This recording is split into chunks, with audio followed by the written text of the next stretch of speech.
Last government లో ఇసుక లేక లక్షలాది మంది రోడ్డును పడ్డారు, బిల్డింగ్ ఎంప్లాయీస్ వాళ్ళను.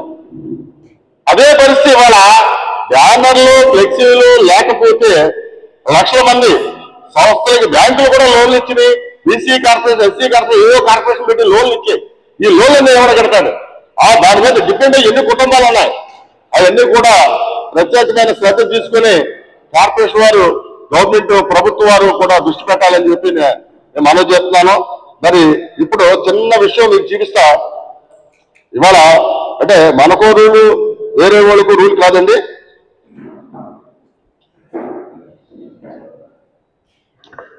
ఇది చూడండి, ఇది చూడండి. ఏమండి ఎంత దారుణాలండి. అంటే అధికార పార్టీకి ఓటేని, అనధిక పార్టీ అధికారంలో లేకపోతే ఓటేంటి. ఇది చాలా దారుణం. అసలు ఓటింగ్ అనేది ఓటింగ్ కూడా తీసేమనండి. ఫ్లెక్సీ వాళ్ళు పోస్తున్నారు.